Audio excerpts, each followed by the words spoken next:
Hey guys, tonight we step into a world where the sun rises over the endless sands of the Nile, painting the desert in soft golds and pale pinks. You trudge barefoot across warm, gritty soil, inhaling the scent of fresh bread baking in clay ovens and the faint tang of papyrus along the riverbanks.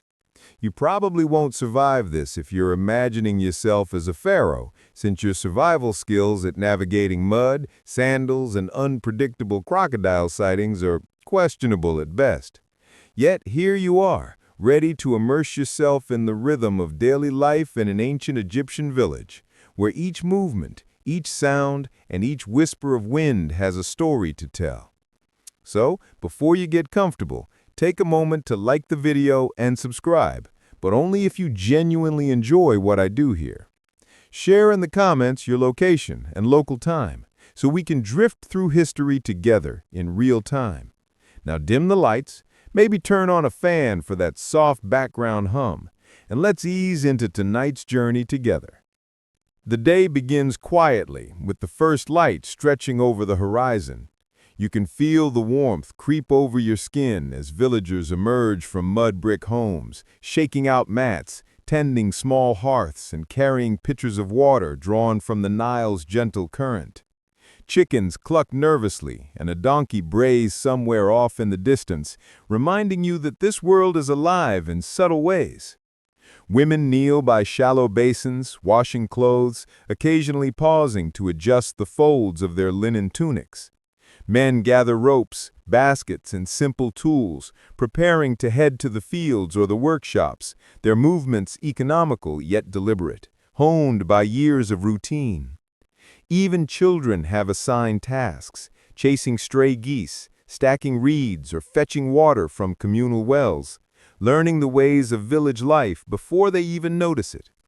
You step lightly along the sandy path, careful not to disturb the rhythm, feeling the granular warmth of earth beneath your feet, and noticing the tiny details, a stray cat winding around sandals, the glint of sunlight on polished bronze amulets, the faint smell of baking bread mingling with river reeds. Historians still argue whether village artisans had formal apprenticeships or simply learned through observation and imitation, but as you watch, the process seems intuitive, almost meditative. The village's social rhythm unfolds naturally. Elderly men sit in the shade of date palms, leaning on staffs, exchanging quiet conversation, while younger men head to work in the fields or along the riverbank. You catch glimpses of water jars glinting in the morning light, reeds being bundled for roofing, and baskets carefully loaded with vegetables or fish. Even in this ordinary flow, there are quirks. A cat swipes a fish, a child darts to chase a bird, and a dog barks at its own shadow. The simple unpredictability of daily life punctuates the meditative rhythm, reminding you that even in a structured society, chaos sneaks in and adds texture. Food preparation is another sensory layer. You notice women grinding grain with stone mortars, the gritty powder filling the air with a slightly nutty scent. Water is drawn from shallow pools, stirred to clarity and poured into clay jars for storage. Bread loaves are scored with simple patterns, crosses, lines, or small sun motifs, and then set to bake in open hearths. There's a quiet humor in watching the baker pat a particularly stubborn dough into submission, grumbling under his breath in a way that seems oddly relatable across millennia. Scholars debate whether these early breads were daily staples or reserved for ceremonial purposes, but the smell tells you they are central to life here, bridging sustenance and ritual. You begin to sense the connection between the natural environment and human activity. The sun is climbing steadily, casting long shadows that stretch across sand and stone. You notice the birds on the rooftops, the flicker of light through palm fronds, and the occasional splash of water as fish jump in the Nile. These moments are not just background, they define the day's rhythm. You imagine villagers tracking the sun's position unconsciously, orienting their movements to shadow and light, measuring time without clocks, and it feels both intimate and vast. You remember, almost fondly, that later in the day, priests will interpret the shadows with solemnity, reading messages from Ra himself. Even chores become meditative. Children carry water with a sense of ceremony, the splashing rhythm marking seconds in their playful calculus. Adults sweep the courtyards, their brooms tracing slow arcs across sun-warmed floors. You can hear the soft scratching of reeds against mud, the distant murmur of conversation, and the occasional bray or cluck. There's humor here if you choose to see it. A chicken suddenly dashes through a line of neatly stacked baskets, or a boy trips over a reed bundle, laughter spilling into the air. Life in the village is structured, yes, but it's never dull, and you can feel the pulse of humanity in these gentle, small disruptions. Historians still argue whether daily life was primarily dictated by environmental necessity or social hierarchy, but standing here, you can sense the intertwined layers. Villagers navigate not just physical spaces, but social rituals, inherited knowledge, and unspoken etiquette. Every interaction, from greeting a neighbor to tending a hearth, carries meaning beyond mere survival. You can almost feel the subtle choreography, hands moving deftly, voices softening in reverence near sacred spaces, and a collective attentiveness to rhythm and routine. You notice the smallest details, like the careful stacking of reeds for shade or the precise pouring of water into clay jars, and recognize them as threads in a complex, quiet tapestry of life. By early morning, the sun has warmed the village thoroughly, and the hum of activity reaches a gentle crescendo. The baker's loaves are golden, the river shimmers under sunlight, and the smell of bread, herbs, and river reeds mixes into a calm yet vivid sensory landscape. You take a deep breath, noticing how the warm air carries both dust and sweetness, the smell grounding you in this moment. As you walk along narrow alleys observing villagers at work, you begin to feel part of the rhythm, like an unnoticed chord in a living melody. Quirky moments continue to surface. A child balances precariously on a low wall, a dog steals a loaf and is promptly chased, and you chuckle softly at these small, timeless dramas. Your imagination begins filling gaps in the narrative. You picture the sounds that cannot be captured, whispers of prayers, distant drums signaling market time, and the subtle creak of boats tethered along the riverbank. Each sound, each movement becomes a layer of immersion, and you notice how the village's gentle chaos is ordered by centuries of habit and custom. Observing a woman grind grain with rhythmic precision, you imagine how that small motion has repeated for generations, creating continuity and comfort in an ever-changing natural world. Scholars debate whether rituals were practical or symbolic, but watching them in real time, you feel both. By late morning, shadows grow shorter, and the day begins hinting at midday rest. Villagers pause, gathering under palm fronds or in shaded courtyards, exchanging brief conversations. You notice a quiet, almost sleepy energy settling over the scene. The river laps lazily, a soft undertone to the meditative sounds of daily life. Even the sun seems to move slower, casting gentle warmth without harshness. You imagine villagers tracking the sun's position unconsciously, orienting their movements to shadow and light, measuring time without clocks, and it feels both intimate and vast. You follow the baker from the village square to a quieter courtyard, where he keeps a small collection of tools, each one worn and polished by years of use. You notice the slender shadow stick resting at a precise angle against a low wall, its tip pointing toward a faint line etched into the stone. It's simple, almost comically minimalist, a stick and a mark, but it's enough. Ancient Egyptians used such devices to track the sun's movement, marking time not in minutes, but in gradually shifting shadows. As you lean closer, the fine grooves scratched into the stone catch the light, and you imagine generations of villagers squinting at them, adjusting their daily chores according to these tiny, dependable cues. Historians still argue whether these instruments were accurate enough to schedule complex tasks, or if their main purpose was ritualistic, reinforcing the sacred connection between sunlight and human activity. You pick up a small mercat, a wooden sighting tool, and hold it up as if aligning the stars above. The tool feels surprisingly heavy considering its simplicity, and you wonder at the patience required to use it properly. Priests reportedly used mercats in pairs, sighting along the night sky to determine hours, dates, or even the best time to plant crops. There's a quirky detail here. Some mercats were cleverly disguised as decorative objects for the wealthy, like small staves with inlaid ivory or ebony, suggesting that practicality and prestige often walked hand in hand. You traced your fingers along the polished wood, imagining a young apprentice learning to read the heavens while avoiding the occasional distraction of a particularly persistent cat in the courtyard. By mid-morning, shadows are already stretching, and the stick in the courtyard is showing its first long line. You crouch beside it, noticing the subtle curve cast across the sand, a delicate dance between geometry and sunlight.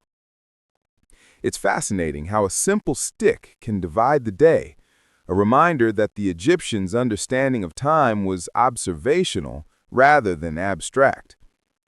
You remember reading that they divided daytime into 12 hours, but the actual length of an hour varied with the season.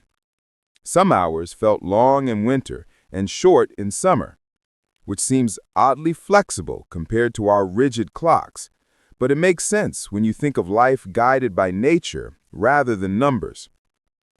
Historians still debate the methods used to ensure consistency across different regions, but here in this quiet courtyard, it seems almost irrelevant.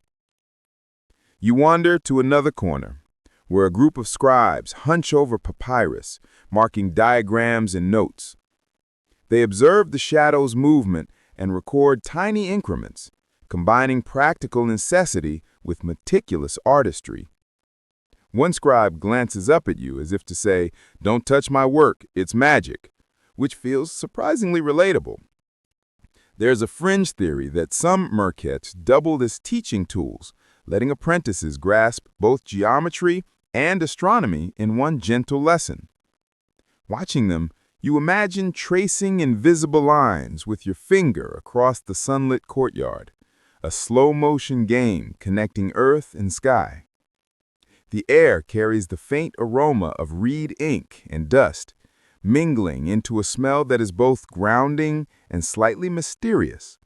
The afternoon sun has mellowed, and you stroll toward a temple whose limestone walls glow softly in the warm light. You notice how the sun casts elongated shadows across the facade, turning engraved hieroglyphs into playful silhouettes. Walking along the path, you can almost hear the faint rustle of linen robes and sandals against stone, and the distant murmur of chanting as priests move in measured patterns. The sunlight itself seems to carry significance here, more than just illumination. It is an actor, a guide, and a spiritual marker. Egyptians believed that Ra, the sun god, sailed across the sky each day, bringing life and order, and you feel that narrative subtly shaping every movement in the courtyard. Historians still argue whether shadow worship was more symbolic than functional, but as you linger, it's hard to separate the two. You pause to watch the shadow of a tall obelisk stretch across the temple floor. It's elegant, almost teasing in its simplicity, yet it serves as a precise instrument for tracking hours, ceremonial timings, or even seasonal festivals. You notice a quirk. One particularly small shadow mark seems to wobble slightly at midday, leading villagers to tell humorous stories about Ra momentarily napping and the sun misbehaving. You smile, imagining a priest nudging a colleague and whispering, "See, even the gods need a break." The balance of precision and playfulness is subtle, yet it suffuses every stone, carving, and gesture around you. As you wander deeper into the temple, you catch sight of priests manipulating sundials, merkets, and shadow sticks. Each device is carefully calibrated, sometimes in pairs, sometimes standing alone. You notice the tactile nature of the work, wood and stone polished smooth, inked lines and tiny carvings marking minutes and hours, and a faint dusting of sand from the courtyard.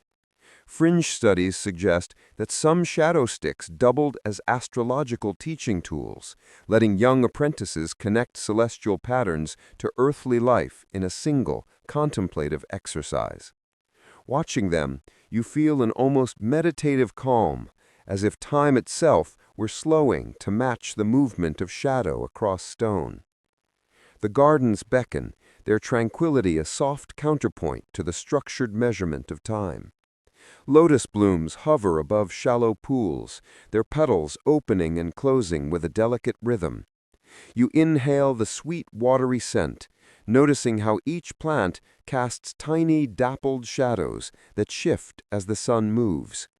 Some scholars argue that garden placement mirrored cosmic principles, arranging flora in ways that reflected celestial balance. Others suggest the designs were purely aesthetic, a space for leisure and contemplation.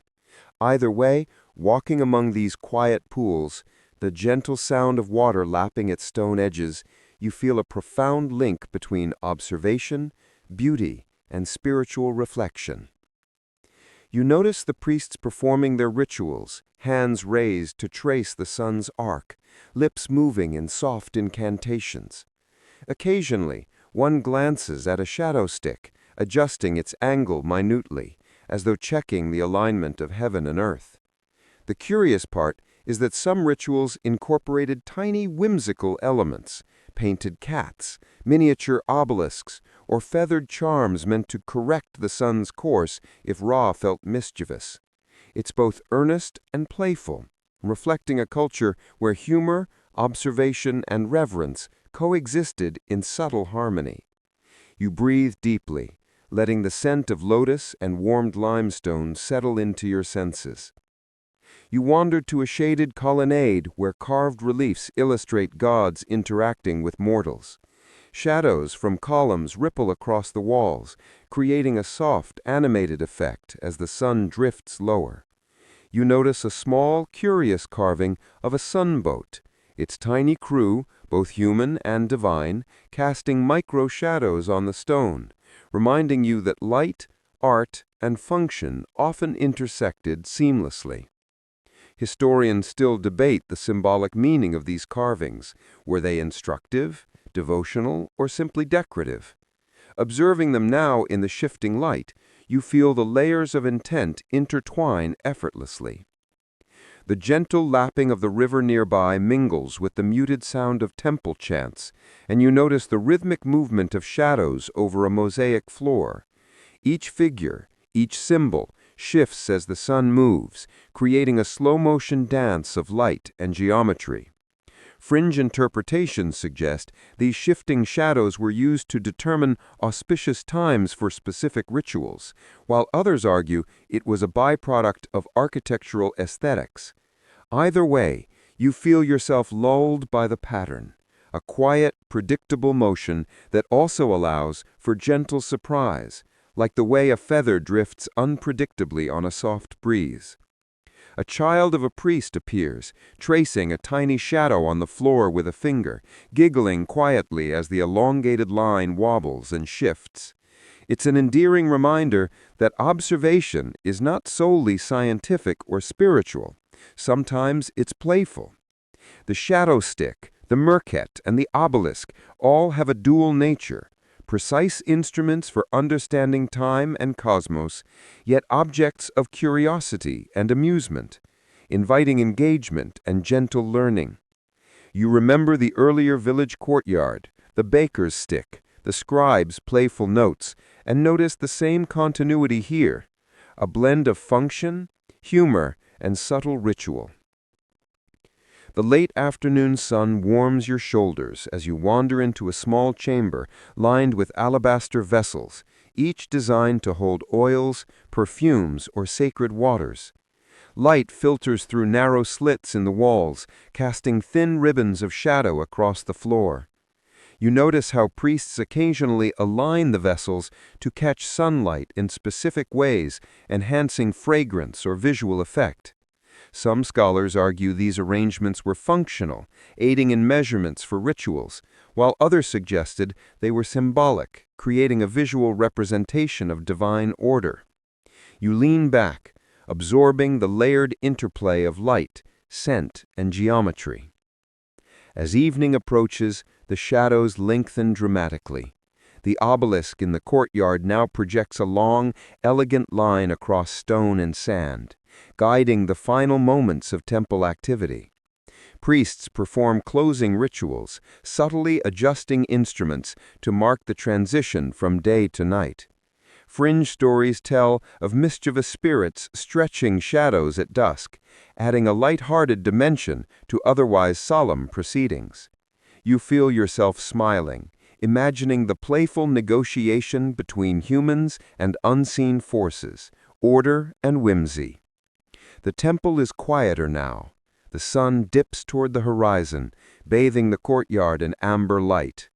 You notice small details, a lizard curling in a shadow's cool edge, the faint glint of ink lines etched into papyrus, the slow sway of lotus blossoms. Even the simplest shadows, the stick in the corner, the pillar's columns, tell stories of time, observation, and human attention to detail. Historians still argue whether daily shadow readings influenced broader architectural or ritual planning, but here the evidence is clear. Life and time are intimately intertwined. Nightfall edges closer, and you find yourself seated on a stone bench, watching the temple shadows fade and stretch, imagining the journey of Ra across the sky.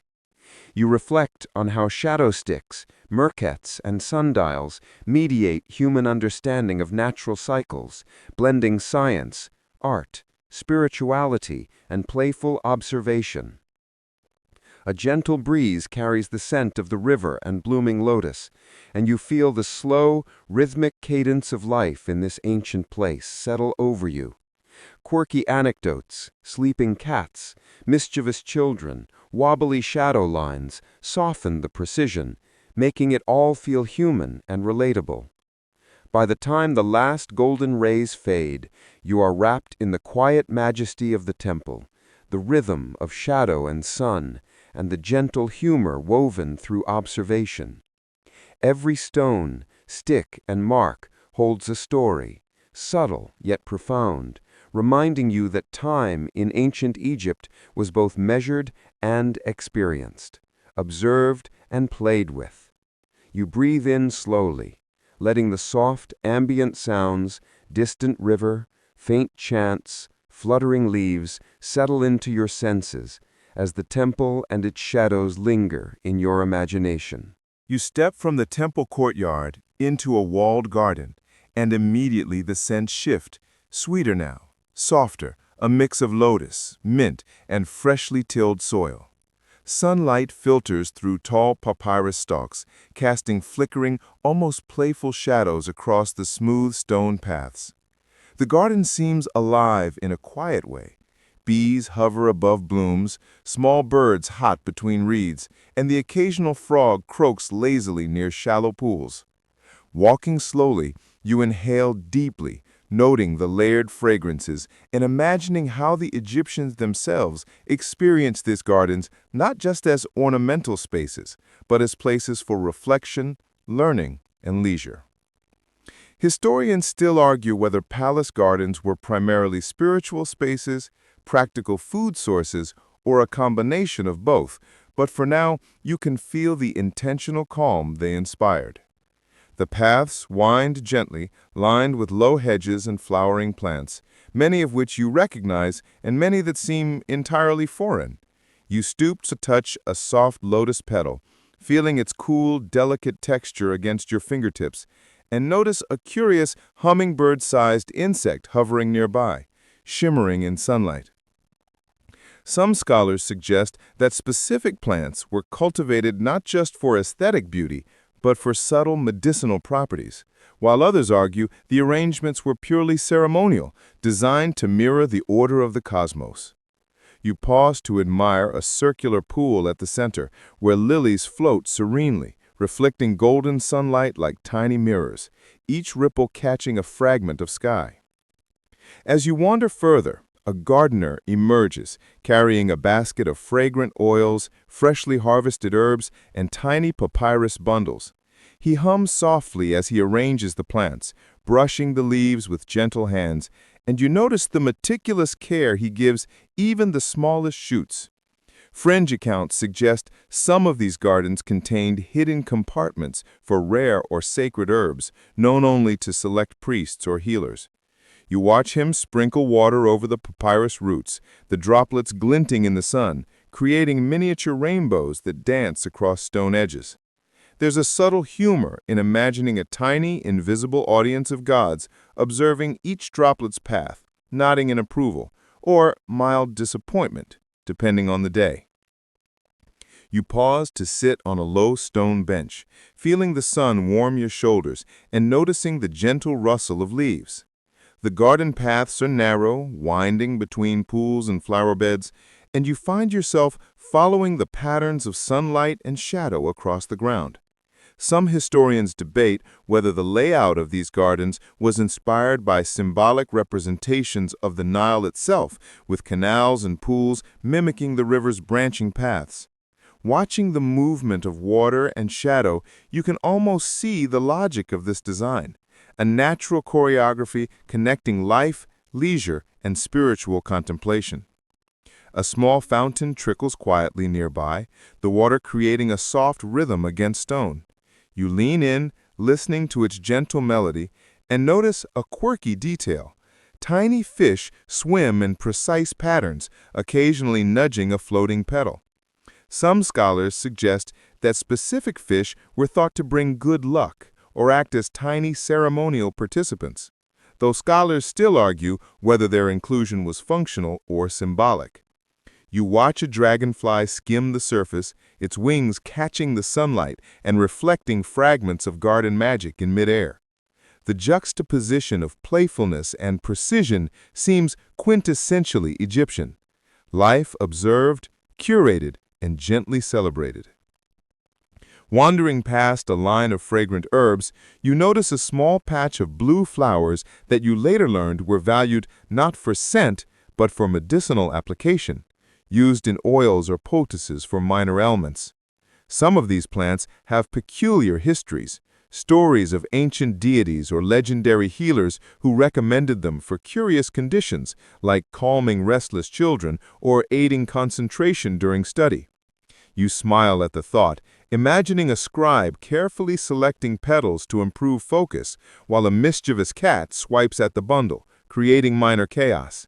The interweaving of practical use, symbolic meaning, and gentle mischief seems to define this garden as much as the water or stone paths. Birds call softly in the distance as you meander along a shaded canal lined with reeds. Water trickles over tiny stone spouts, creating a hypnotic, almost ASMR-like rhythm that draws your attention to the present moment. You notice patterns in the sunlight, small beams filtering through papyrus stalks, casting dancing shadows on the smooth stones. Fringe theories suggest that these subtle light effects were intentionally designed to enhance meditation or ritual, though some historians argue that it was simply an aesthetic choice. You lean back, feeling the gentle hum of life in the garden, observing the way every sound, shadow, and scent contributes to a slow, calming sensory experience. A gardener adjusts a small trellis, guiding flowering vines to form gentle arches over pathways. You duck under one, feeling the soft brush of petals against your forehead, and notice the serene smile of the gardener, content with the precise arc of growth. Some fringe accounts mention that these arches were symbolic doorways, guiding both humans and spirits through sacred spaces, though there's debate over whether this belief was universal or localized to specific palaces. You feel yourself walking deliberately, following not just paths, but the subtle choreography of design, letting your pace sync with the garden's rhythm. You pause near a small stone basin, its surface covered with floating petals. The scent is faintly sweet and calming, and you realize that the Egyptians understood the psychological power of fragrance, using it in both leisure and ritual. You dip a finger in the water, feeling its coolness contrast with the warmth of stone under your hand, and watch the ripples carry petals in soft, spiraling patterns. Historians still argue whether scent was primarily ceremonial or simply a pleasant luxury, but the sensory experience is undeniable. You inhale deeply, letting your breath synchronize with the slow, hypnotic motion of water and petals. In the late afternoon, the garden shadows lengthen, creating pockets of shade that shift gradually across pools, paths, and flower beds. You notice a priest and an apprentice carefully noting sunlight patterns, using them to determine optimal planting spots for the next season. There's a subtle humor in imagining the apprentice's frustration when a mischievous frog interrupts measurement and splashes water onto carefully arranged reeds. Fringe theories suggest that some gardeners embedded symbolic markers in the garden's layout, invisible to the casual visitor, to teach lessons about time, order, or cosmic cycles. You find yourself observing both nature and human interaction in equal measure, the combination creating a gentle, almost hypnotic cadence. As the sun dips lower, golden light glints off the lotus pools, turning the water into a tapestry of amber and green. You notice small insects skimming the surface, casting delicate shadows that join the interplay of light and water. The air is filled with soft scents of herbs, mud, and flower petals, and you feel a quiet sense of completeness. Life observed, ordered, and celebrated in microcosm. Some historians debate whether the gardens were primarily for elite contemplation or community utility, but here the effect is universal, a slow, immersive journey through scent, sound, and sight. By evening, shadows from the towering papyrus stalks stretch across the ground, merging with fading sunlight to create a soft, warm glow. Birds settle among reeds, frogs croak a steady lullaby, and the gentle trickle of water completes a soothing symphony. You stroll along winding paths, mindful of each footfall on warm stone, each gentle breeze brushing against your skin, and the subtle movements of petals in the water. Quirky observations: the frog that leaps at the wrong moment, the dragonfly skimming too close, the slight wobble in a petal's shadow add life and gentle humor to the precise, orderly environment. Finally, you pause at the garden's exit, feeling the day's warmth and calm settle into your body. The interplay of sunlight, shadow, fragrance, and sound has created a slow, immersive meditation, a tactile, visual, and olfactory exploration that blends observation, ritual, and quiet amusement. You take one last deep breath, noticing the way every element, stick, shadow, petal, ripple, contributes to a subtle mastery of time, space, and life itself. The garden, like the village and temple before it, leaves you with a gentle, reflective sense of harmony and calm, a perfect segue into the next chapter of shadow, observation, and human ingenuity. Hey guys, tonight we slip quietly into ancient Egypt, where the desert meets the green ribbon of the Nile. Picture the river at dawn, wide and calm, a mirror that catches the first streaks of pink light while ibis birds flap lazily above. The air is still cool, though you already sense the day will bring heat heavy enough to flatten you if you're not used to it. In fact, you probably wouldn't survive the first week here without some serious acclimation, and that's before the local mosquitoes even get a taste of you. So before you get comfortable, take a moment to like the video and subscribe, but only if you genuinely enjoy what I do here. And if you're watching, go ahead and let me know your location and the local time down in the comments. I always love seeing where in the world you're tuning in from. Now dim the lights, maybe turn on a fan for that soft background hum, and let's ease into tonight's journey together. You wake on a reed mat, The smell of smoke from last night's small cooking fire still faint on your clothes. The clay walls of your mud brick house are warm to the touch even at sunrise, already storing up the heat of the day like a patient oven. Somewhere nearby, a rooster you don't own insists on becoming everyone's alarm clock. Chickens, by the way, were latecomers to Egypt, but in this imagined morning, one struts past anyway because historical timelines don't always match what you picture. And historians still argue whether domestic fowl were introduced here around the New Kingdom or much later. Stepping outside, you hear the village beginning to stir.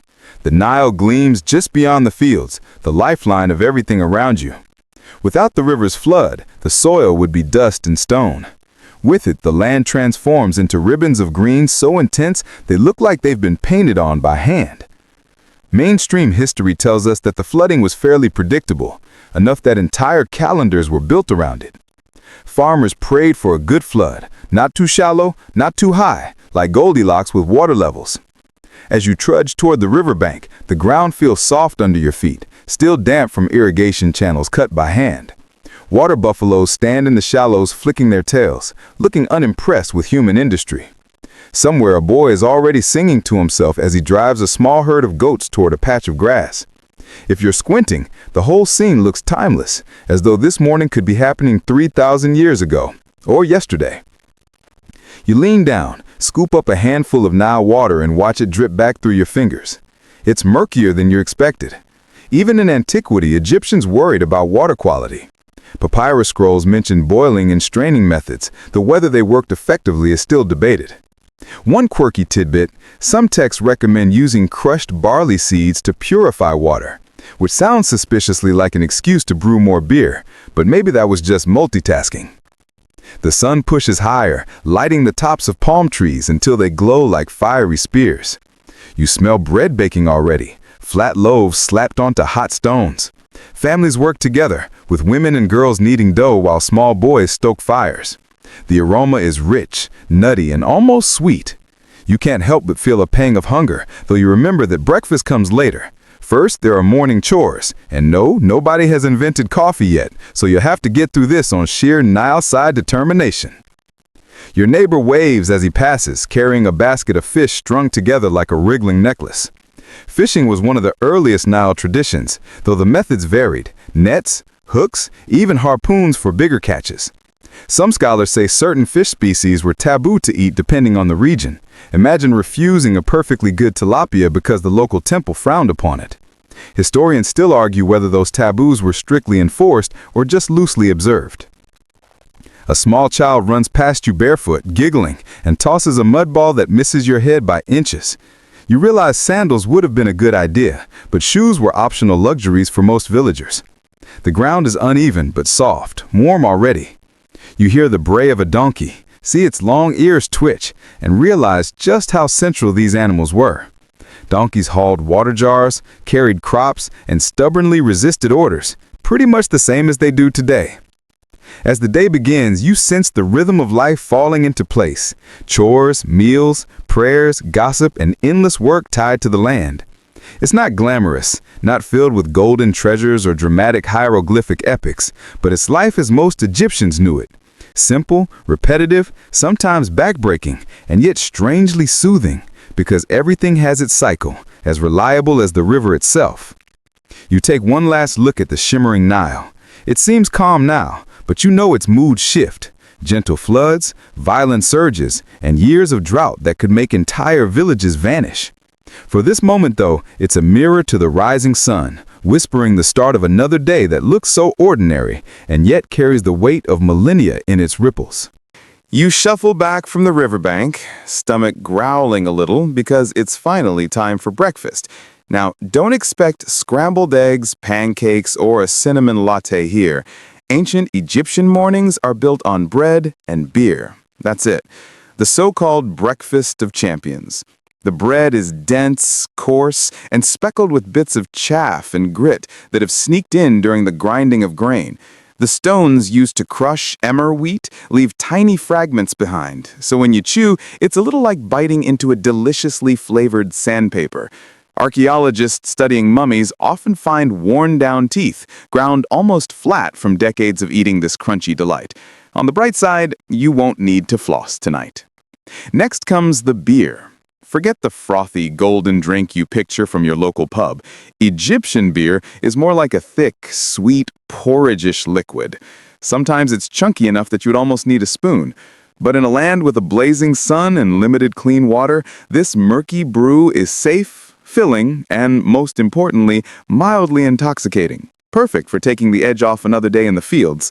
Historians still argue whether it was nutritious enough to count as a meal on its own, or if that's just wishful thinking from ancient farmers who didn't want to cook more food.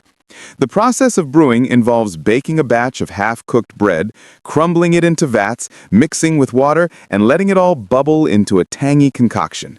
Some batches even have dates or honey added, making them sweeter. You take a sip, feel the faint fizz, and imagine villagers clinking clay mugs together, mumbling something like cheers, though they probably didn't use that exact word. It's a surprisingly communal moment. As you sit cross-legged with a group, tearing hunks of bread and dipping them in a smear of beans or onions, you notice how central food is to daily rituals.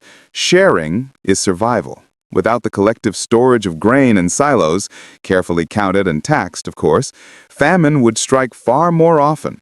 One mainstream fact you might not realize, bakers often work directly for temples or estates, their production tied to religious offerings as much as to family tables. And yet, quirks abound. Records mention workers being paid in bread and beer rations. Imagine doing a full day of stone hauling and getting handed 5 loaves and 2 jugs at the end. Forget direct deposits or checks. Your paycheck is literally dinner. Sometimes the beer allotment was so generous, you wonder how anyone got anything done. Maybe that explains the occasional wobbly hieroglyph line carved on a tomb wall. There's also the matter of onions. Yes, onions. Egyptians adored them, so much so that some were placed in tombs as offerings. You chew into one now, sharp and spicy, your eyes watering. Was this breakfast or self-inflicted punishment? Hard to tell. Historians still debate whether onions had religious symbolism, possibly tied to their layered shape, or whether they were just cheap, abundant, and good at keeping away mosquitoes, or friends, depending on your breath. Children run by, their faces sticky from date syrup, laughing with mouths full of crumbs. Someone nearby tries to sing a tune while tapping a little drum, though it's too early for most people's taste. A sleepy father mutters that the beer isn't strong enough, and everyone chuckles knowingly. Humor hasn't changed much in 4,000 years. You take another bite, crunching through grit again, and think about how this humble meal has powered empires, monuments, and endless cycles of life along the Nile. It's not glamorous, but it's deeply human. Each chew ties you to thousands of years of breakfasts, the kind no one writes epic poems about, yet the kind that truly sustains a civilization. The sun climbs higher, shadows shorten, and your belly is finally full, though perhaps not comfortably so. Bread lodged in your teeth, a faint buzz from the beer, and the day stretches ahead. Time to stand, stretch, and wonder what scratchy outfit you're about to wear into this long, hot morning. Your belly is full, your head is pleasantly fuzzy from that thick beer, and now comes the moment of deciding what to wear. Spoiler, it won't be complicated. Ancient Egyptian wardrobes are not exactly bursting with options. Still, you tug at a folded length of linen and prepare yourself for the scratchy embrace of history's most practical fabric. Linen, spun from flax plants, rules every closet.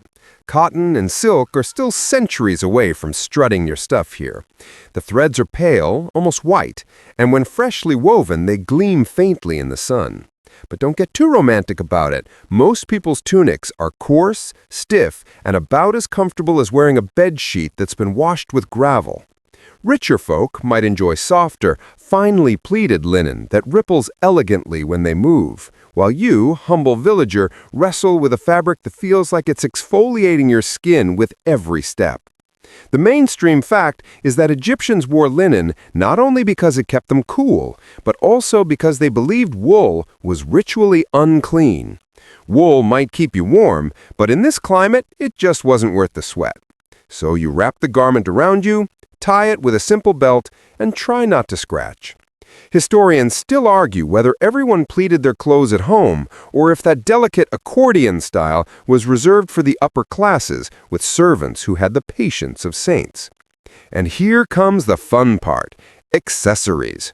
You don't leave the house without a charm or two because protection from bad luck is always in fashion. Maybe you slip on an amulet in the shape of the Eye of Horus, a tiny phaon bead strung on cord, believed to ward off illness and envy. Or perhaps a scarab beetle, carved from green stone, because who doesn't want a good luck bug hanging around their neck? Some folks even carried little figures of Bes, the short, squat, grinning household god, who was basically the ancient Egyptian version of a protective garden gnome. Quirky, yes, but effective, or at least reassuring. Children are smeared with protective ointments too, sometimes thick layers of oil and resins that glisten in the sunlight. One neighbor pats a squirming toddler coated like a roast chicken, muttering blessings under her breath. You've heard odd remedies about mixing crocodile dung with oil to keep away both sunburn and evil spirits. Maybe it works, maybe it just makes you unpopular at parties. Historians still argue whether crocodile dung sunscreen was widely practiced or just an outlandish recipe noted in a single medical scroll. Either way, you make a mental note to stick to shade. You glance at your reflection in a pot of water. Linen tunic, slightly uneven, amulet hanging awkwardly, hair cropped short. Hairstyles, by the way, are a big deal. Men and women often shaved their heads to escape lice and heat, then wore wigs on special occasions. These wigs could be elaborate, braided with beads, or sometimes just practical and short. You run your hand across your own sweaty scalp and decide you're grateful no one expects you to maintain glossy wig hair while herding goats. Makeup is another layer of the morning ritual, though not just for glamour. You rub a little black coal under your eyes, and instantly you feel both fabulous and shielded from the glare of the sun. Scientists have found that the lead-based compounds in Egyptian cosmetics may have helped prevent eye infections too. So yes, your eyeliner is medicinal. Somewhere an ancient scribe is rolling his eyes at modern beauty influencers, muttering, "He did smoky eye first." As you adjust your belt and sling a satchel over your shoulder, you realize you look remarkably similar to almost everyone else in the village.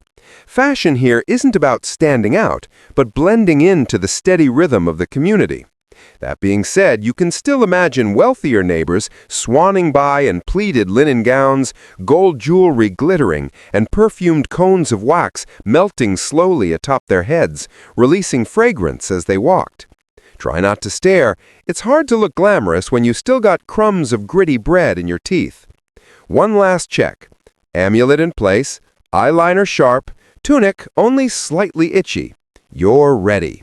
The sun has risen higher, the hum of insects fills the air, and farmers are already calling to one another across the fields. With breakfast settled and your outfit secured, it's time to head out and join the endless work waiting beneath the blazing Egyptian sky. By the time you peel yourself away from the heat of the fields, your skin feels tight from the sun, and you're grateful for the sudden coolness that comes when you step under the massive stone shadows of a temple. The shift is instant. Outside, brightness and sweat. Inside, gloom and a hush so heavy you almost feel guilty for breathing too loudly. The temple smells of resin and smoke. Incense burns in shallow bowls, tendrils of fragrant haze curling upward and clinging to the painted walls. The air is thick, perfumed, and a little dizzying after hours of dust and grain. You cough lightly, earning a glare from a priest who clearly thinks your lungs should be more respectful. Mainstream fact: Egyptian temples weren't simply places of prayer for everyone. They were the domain of priests, administrators, and the gods themselves. Ordinary villagers rarely entered the sacred inner rooms.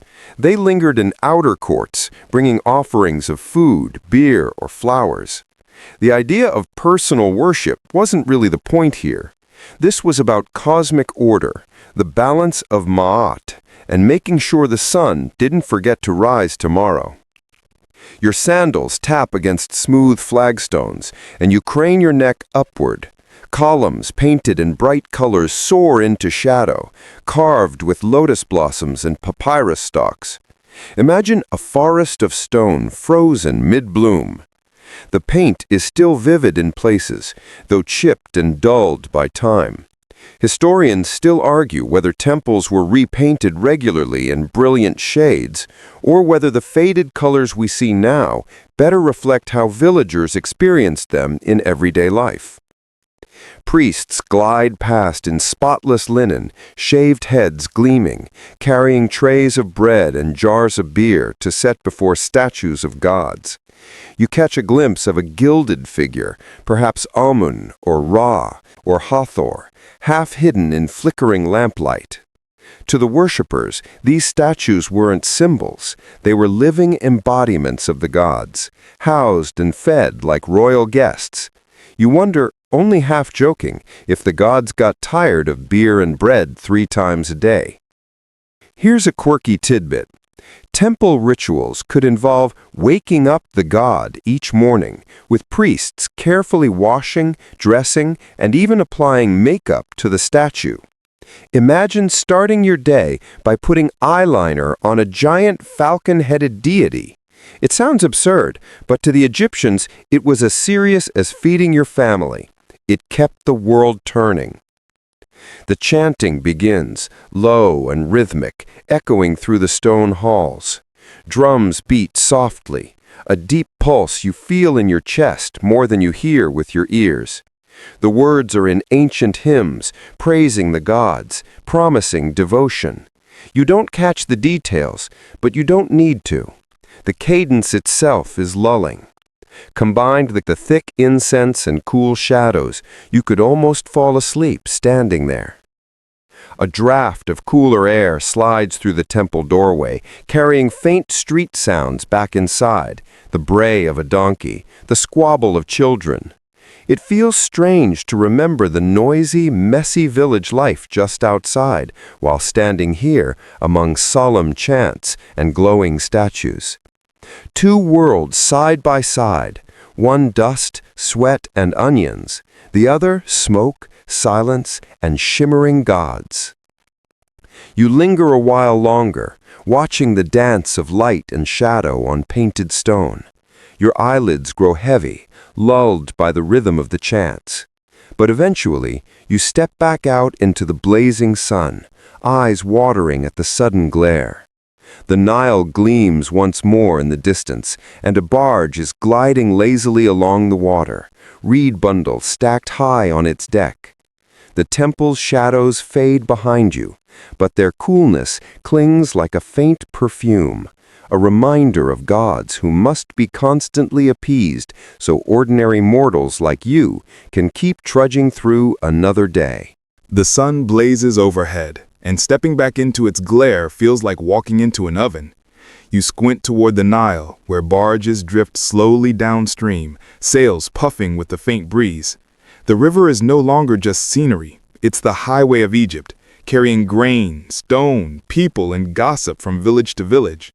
You head closer, drawn to the steady creak of wood against current. The first thing you notice is the boats themselves. Made of planks lashed together, sealed with pitch and stuffed with reeds, they look fragile, almost flimsy, but they float with surprising confidence. The sails are square, made of linen that catches the sun until it glows like parchment. Crewmen pull ropes, their muscles taut, while others steer with long oars. The Nile is so calm compared to an ocean that most boats don't need to be massive, yet somehow these vessels carried blocks of stone for temples and pyramids. Mainstream fact, even the colossal obelisks weighing hundreds of tons were floated downriver on specially designed barges. Picture that. Your morning commute includes a skyscraper lying sideways. You step onto a smaller merchant barge and find yourself surrounded by bundles of reeds, jars of fish sealed with mud, and baskets of figs so ripe their sweet smell overwhelms the air. A trader grins, offering you a taste of dried dates, sticky and chewy, while another boasts about her basket of onions as if it were treasure. Commerce here is loud but oddly friendly, full of exaggerated claims and cheerful bartering.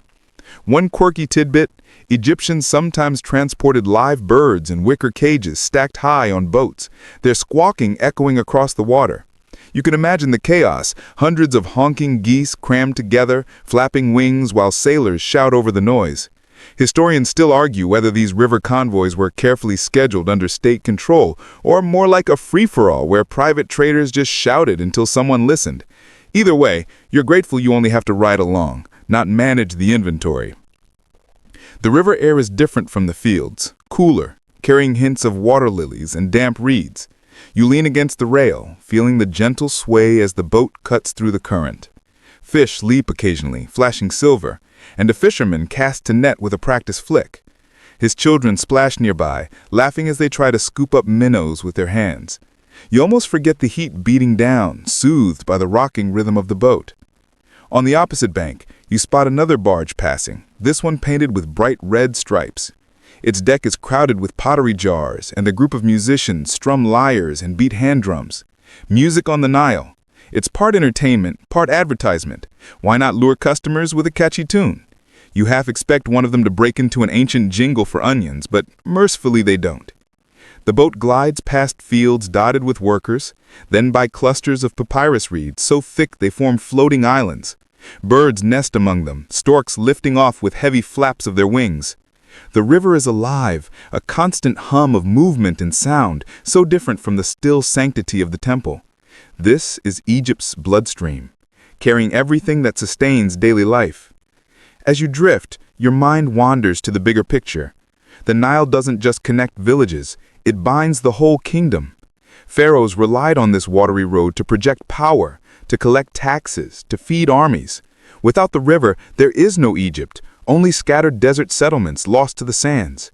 You run your fingers along the warm wood of the boat, aware that every plank, every rope, every oar is part of a system that has lasted thousands of years. The boat pulls into a small dock, and you step on sun-bleached planks, ears ringing slightly from the shift in sound. Behind you, the crew calls out as they unload goods: fish for figs, reeds for pottery, onions for dates. The bartering begins again, loud and spirited, echoing across the water. You smile, realizing the Nile isn't just a river, it's a floating marketplace, a stage, a lifeline. And for the moment, you're part of its endless current. You step into the rising heat, linen rustling as your sandals, if you're lucky enough to own them, scuff the packed earth. The path winds past low mud brick homes, each with clay jars stacked outside, and then opens onto the wide, dazzling spread of farmland. The Nile's gift lies before you, flat and fertile, a green carpet stitched with channels of irrigation water. This is where most Egyptians spend their waking hours, bent, sunburnt, and patient, coaxing crops from the soil. A farmer waves you over, gesturing toward a pair of oxen tethered to a wooden plow. The animals grunt and shuffle, their hooves sinking into damp ground as the blade cuts a shallow trench. It's not glamorous, but it works. And it's one of those mainstream facts. Egyptian agriculture was so efficient that it produced enough surplus grain to feed laborers, priests, and even entire armies. Without these endless hours in the fields, there would be no pyramids, no temples, no golden treasures. Just a lot of very hungry people staring at an empty horizon. The sun climbs quickly, harsh and unrelenting, reflecting off the wet soil until it feels like you're standing inside a baking oven. Sweat trickles down your temple, and you think longingly of shade. Workers sing as they labor, a rhythmic chant meant to synchronize movements. Their voices rise and fall like the river itself, steady and hypnotic. You try humming along, but you're offbeat. Your contribution earns you a few amused side eyes. Children dart between rows, chasing after frogs startled from their hiding spots. One boy shows you a small net woven from reeds, proudly declaring he'll catch fish for supper. You nod, though secretly you're wondering if you'd rather stick to bread.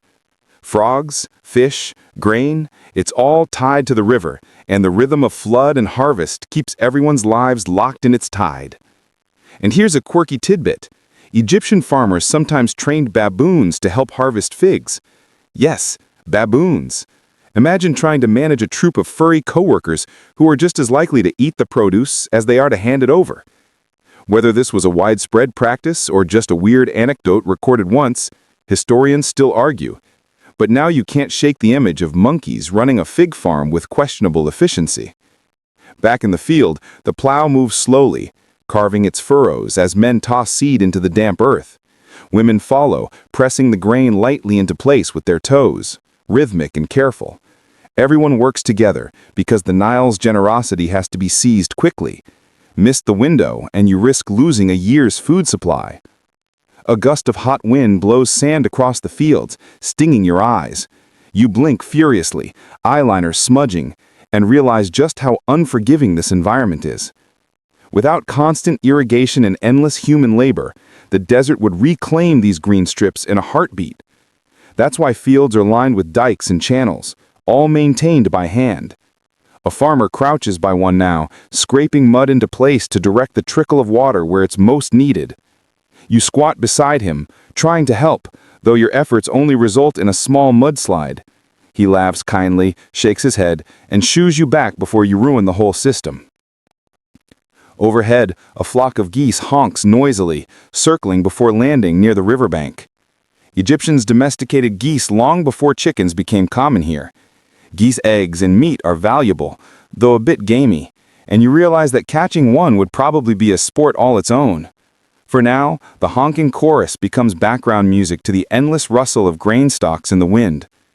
You glance at the horizon, shimmering in the distance, and think about how precarious this life must have been.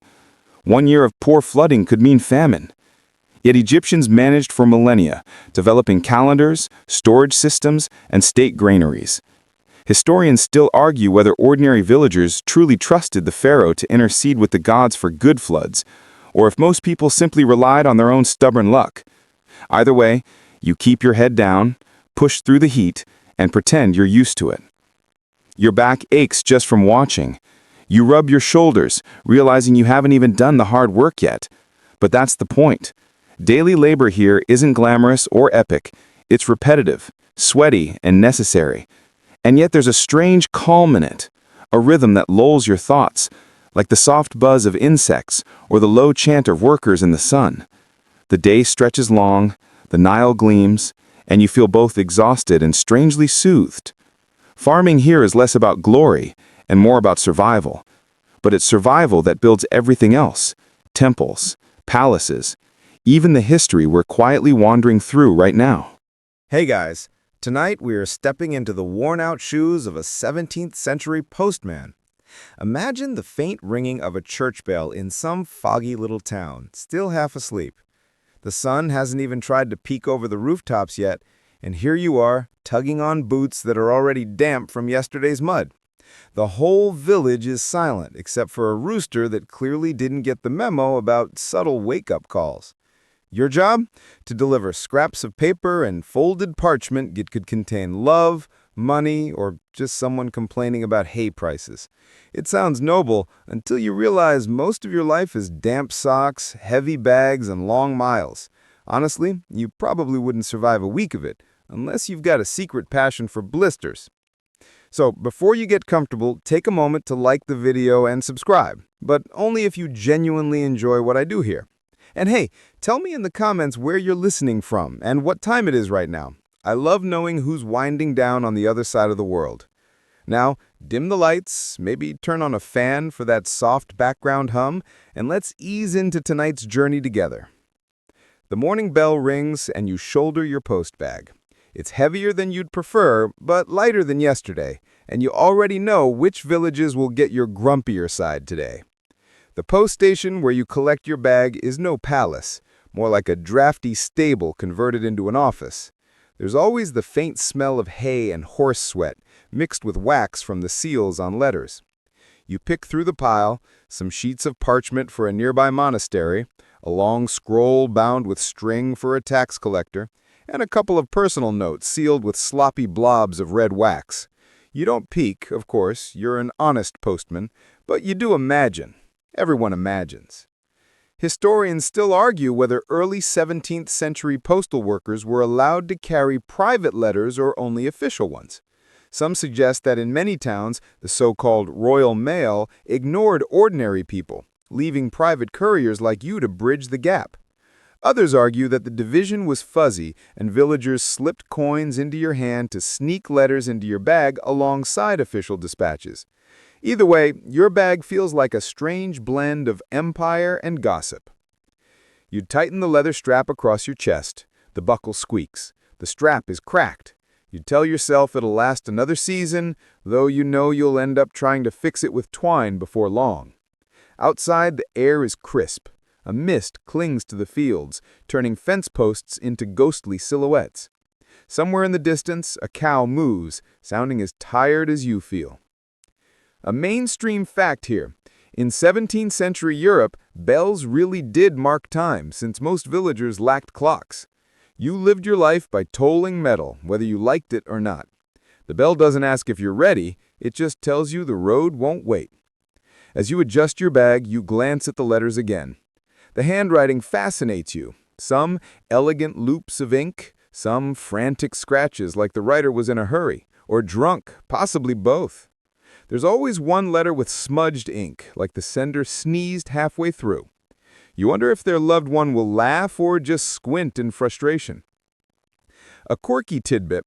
In some towns, postal workers were rumored to be able to read letters without opening them. Not actual magic, of course, but they supposedly studied the outside so carefully, handwriting, seals, even the thickness of paper, that they could guess contents. Imagine developing the Sherlock Holmes level of postal gossip just from sniffing parchment. You probably couldn't resist bragging about that skill in the tavern later. Today, you catch a faint smell of resin from one wax seal, likely frankincense, maybe shipped from far away.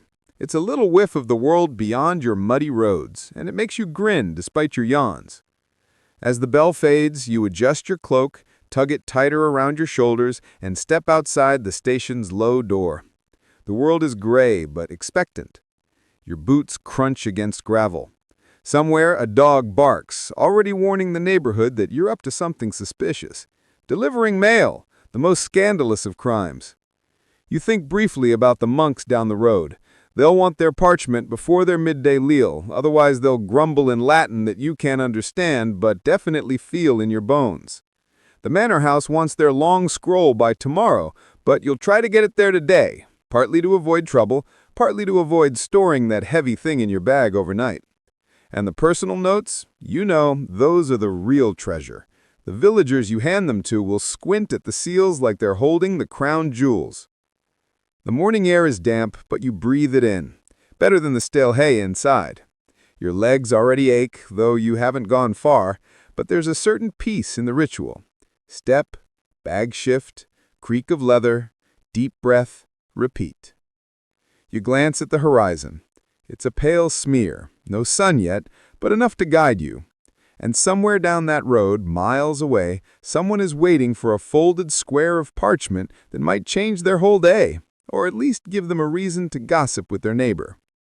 And with that thought, you begin your route, bell still echoing faintly behind you, the day stretching ahead like one long parchment scroll waiting to be unrolled. The road greets you the way it always does, with mud. Thick, slippery mud that sucks at your boots as though the earth itself is trying to steal your footwear. You set one foot down, it squelches. You lift it up, it makes that ridiculous slurping noise you swear could wake the dead. There's no escaping it. Roads in the 17th century are more suggestion than infrastructure. You start off anyway, one cautious step at a time. Your bag bumps against your hip, its weight swinging like a pendulum. Every few paces you adjust the strap, but it never feels right. Maybe it's designed to keep you humble. Mainstream fact. In most parts of Europe during this time, roads outside the biggest cities weren't paved at all. Royal highways occasionally had gravel or stone, but the moment you left those, it was dirt. Dirt that turned to dust in summer and knee-deep muck in spring. You, as the poor postman, don't get to choose the season. You try to picture what this same road will look like in a few months. Dry, dusty, perhaps even pleasant. But that's not today. Today, the mud tries to swallow your boot with every step. At one point, you nearly topple forward, arms flailing, bag swinging dangerously close to landing in a puddle. You recover, looking around sheepishly, even though the only witnesses are crows perched on a fence. One caws, as if laughing at you. You mutter something unrepeatable under your breath and keep going. Historians still argue whether couriers like you more often walked or rode horses. Some say the government-issued routes were almost always covered by mounted riders. Others point out that in rural areas, horses were expensive luxuries and most local messengers trudged on foot. You can feel your legs voting for the second theory right now. Your cloak doesn't help much. It's damp around the edges, already splattered. Still, you pull it tighter, trying to ward off the morning chill. You pass a hedgerow where frost clings stubbornly to the leaves. A hare darts across the path, startled by your crunching steps. For a fleeting moment, you envy the hare's speed. Imagine being that nimble instead of dragging this load like an unwilling mule. A quirky tidbit. Some postal guides from the era recommended carrying a spare pair of shoes, not for comfort, but because muddy roads were so likely to destroy them. Travelers wrote of abandoning ruined footwear in the muck and trudging on barefoot until the next town. You glance down at your own boots and quietly pray they make it to evening. If not, well, you can always blame occupational hazard when you turn them in for repairs.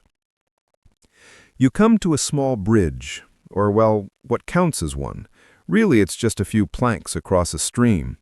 The water below gurgles cheerfully, mocking your cautious steps. You balance, arms out like a clumsy acrobat, and make it across without incident. Victory! You smile at yourself, half proud, half aware that no one else cares. That's the life of the postman. Small triumphs over mud and wobbly planks. The road curves, leading past a field where a farmer is already at work. He raises a hand in greeting, squinting at you from underneath his hat. You wave back, but don't stop. You know if you linger, he'll corner you with half an hour of complaints about taxes or crop failures. That's not gossip you're paid to deliver. Your bag shifts again, and you feel the scroll inside digging against your ribs. You curse the tax collectors silently. Nobles never think about how heavy their words are when they're wrapped in parchment and ribbon. Every step feels like you're carrying a brick in your bag. By now, the mud has caked around your boots, making them heavier with each mile. You scrape them against a rock, shedding some of the muck, though more will cling soon enough. It's like walking with ankle weights before gyms even existed. You tell yourself at least it's good exercise, though it doesn't feel like a consolation when your toes are freezing.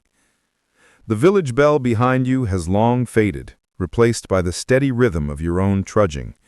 The world feels quiet, like it belongs only to you and your letters. The mist lifts slowly, revealing hedges, thatched roofs in the distance, and the faint promise of the next stop. And through it all, the slurping mud, the swinging bag, the chilly air, you keep going. Because someone, somewhere, is waiting for you to appear at their door with ink-stained parchment. Whether it's a love note, a tax demand, or just an uncle reminding them about hay prices, you're the thin, muddy line connecting them all. The road has flattened out now. Less mud, more rutted dirt. Your boots are still damp, but at least they're not being swallowed whole anymore. The morning is brightening, the mist thinning into gentle wisps that cling stubbornly to low fields. Birds are louder here, sparrows darting between hedges, crows overhead, and the occasional goose honking as if it's auditioning for the role of roadside alarm clock. You pat the bag at your side. The letters rustle faintly, almost like they're whispering their secrets to one another. And here's the thing, you can't help but wonder. Each folded square, each parchment scroll sealed with wax is a locked door you'll never open. You're the courier, not the reader. But the curiosity still hums. Mainstream fact, by the 17th century, letters were folded into their own envelopes, self-sealing, with wax and string, rather than slipped into the paper envelopes we think of today. Privacy was, in theory, absolute. Of course, privacy is also a suggestion, and you can't help noticing how tempting those wax seals look. One particularly fancy letter juts against your ribs. Its seal is pressed with some kind of crest, probably belonging to a minor noble who insists on adding 3 extra flourishes just to remind you he's important. Another is less tidy, wax dribbled down the fold in a lopsided blob. You smile.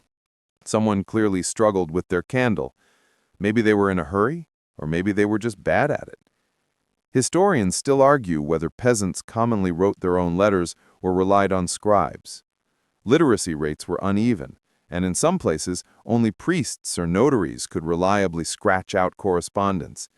So when you see a clumsy blob of wax, you imagine some frustrated farmer squinting over his inkpot, muttering about how much trouble it is to write 2 pigs for sale. You shake the bag gently, listening to the muffled rustle. Each letter has its own weight, its own voice. You picture them not as paper, but as personalities traveling with you. The elegant scroll, that's the nobleman in the corner, demanding the best seat. The smudged one, that's the shy neighbor who always mumbles at the tavern. And the one that smells faintly of resin, that's the mysterious traveler leaning back with secrets they won't share. Quirky tidbit, some letters of this era were actually perfumed, dipped or dabbed with scented oils so that the aroma would linger even after long journeys. Imagine delivering a note that smells like lavender to someone who hasn't bathed in a week.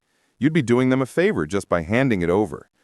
You sniff at the bag, half wishing one of yours carried such a pleasant distraction, but no luck today. Just parchment and faint wax smoke.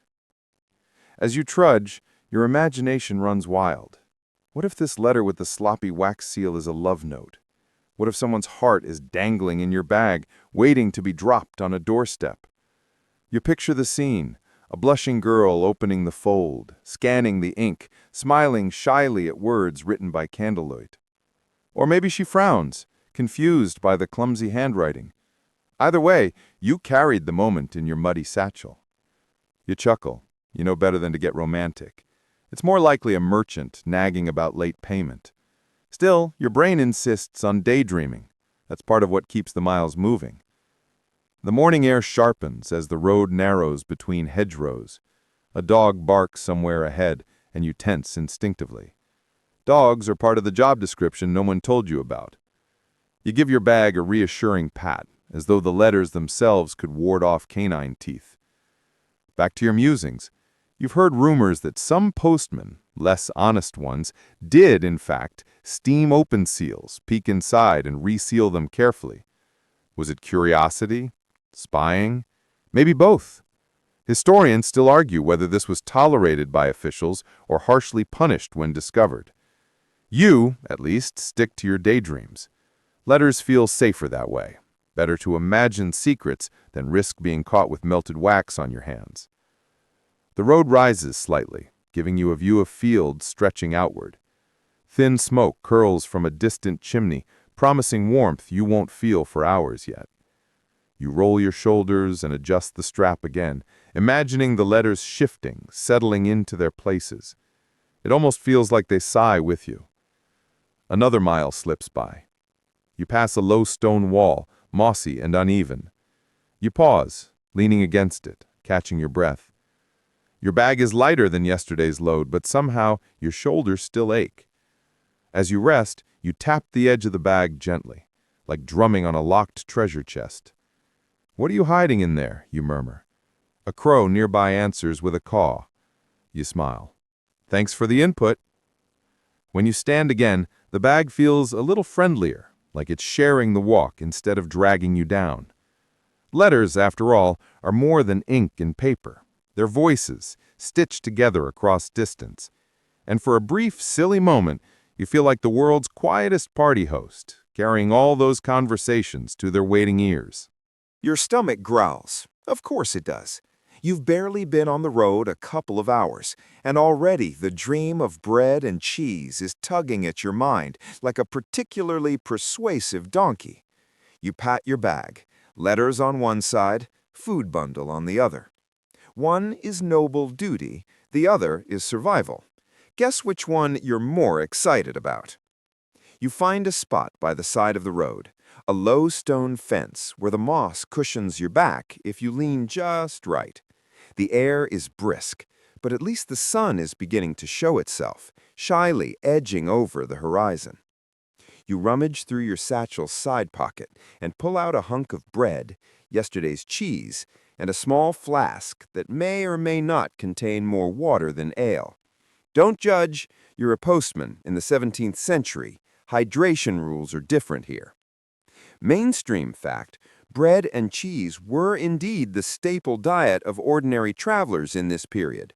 Not fancy cheese, nothing that would make a Parisian swoon, just hard, salty stuff that survived a few days without turning into a science experiment. You gnaw at yours, breaking off bits with your teeth.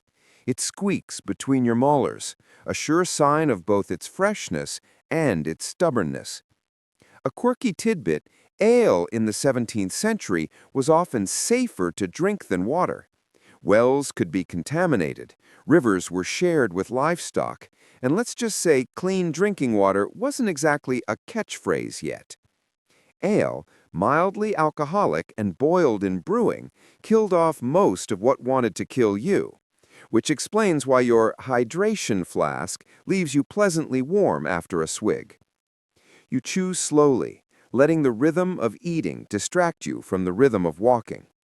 The bread is dry, crumbling a little, but dipped in ale, it softens into something almost comforting. You lean your head back against the stone and close your eyes for a moment, savoring. The sounds of the countryside surround you, birds squabbling overhead, a distant cow complaining, the shuffle of leaves in a breeze. Historians still argue whether postmen on rural routes received official rations from stations or were left to fend for themselves. Some records suggest inns along the way were paid to provide meals, but in practice, many travelers brought their own provisions to avoid expense or disappointment. Judging by the firmness of this cheese, you're definitely in the fend-for-yourself camp today. As you munch, your mind wanders. You picture nobles at their banquets, roasted meats, delicate pastries, sweet wines, while you sit here trying to gnaw through a crust that could double as a defensive shield. Still, there's something satisfying about it. You joke to yourself that this is farm-to-table dining, centuries before trendy cafes would charge extra for the concept. A dog barks in the distance again, sharper this time. You glance up, wary. Nothing appears, so you go back to your bread. Your joke quota for the morning is filled when you realize that the cheese smells faintly like your boots. You grimace, but keep eating. Hunger is a persuasive editor. By the time you finish, crumbs cling to your cloak, and the last sip of ale lingers warmly in your chest. You feel both heavier and lighter. Heavier in the belly, lighter in the spirit. For a moment, you even forget about the blisters forming in your boots. You brush off your hands, carefully tuck the flask away, and check the bag of letters.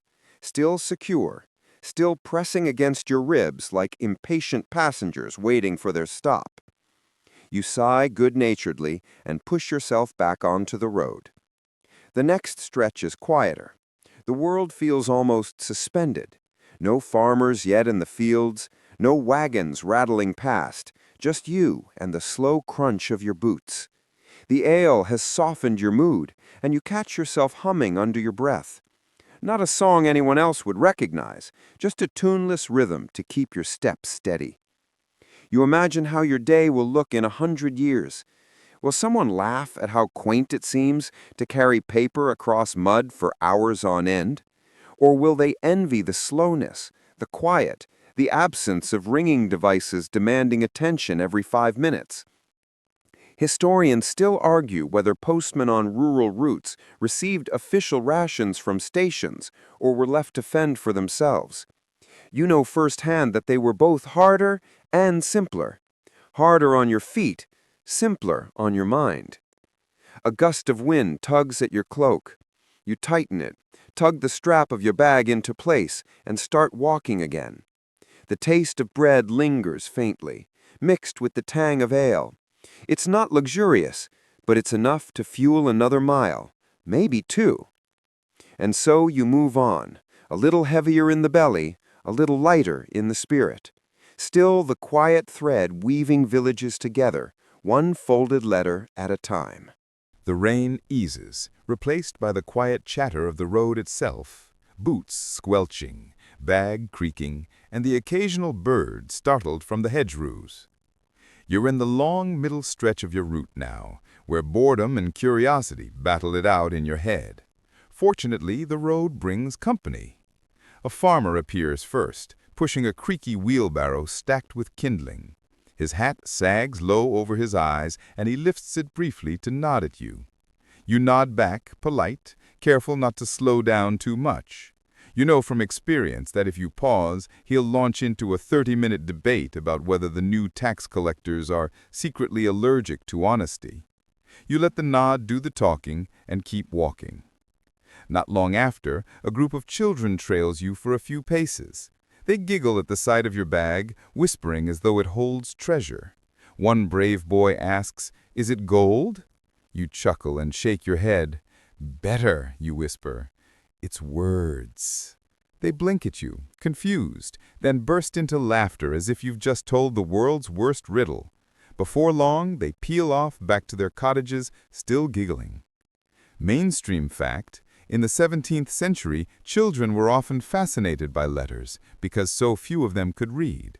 A folded parchment sealed with wax was as mysterious as a locked chest, and the bearer of those secrets, yes, that's you, seemed almost magical.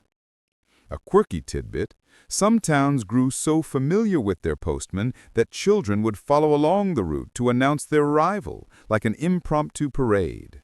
Imagine a gaggle of kids shouting, "Letters! Letters!" while you trudge, pretending you're not flattered. You wonder if you'll earn that kind of following one day, or if you'll just keep getting mocked for muddy boots. As the road curves, a dog trots out from a yard.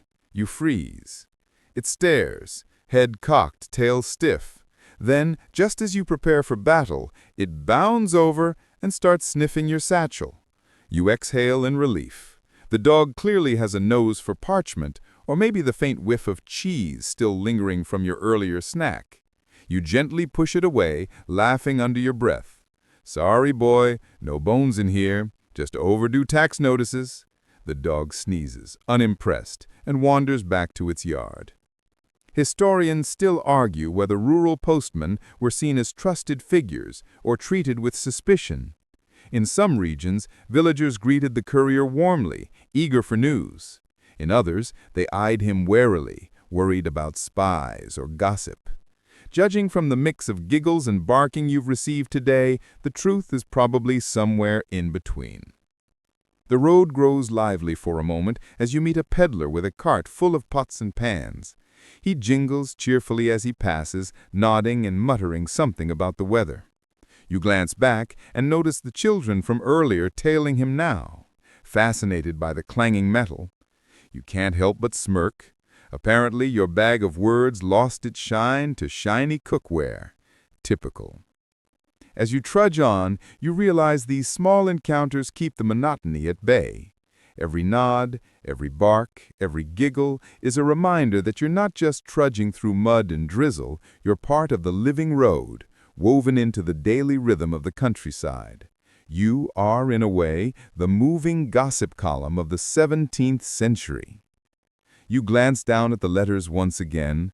They don't reveal their secrets, but you can imagine the voices waiting at the other end, the noble sniffing at muddy boots, the sweetheart clutching a folded note, the farmer sighing at overdue debts.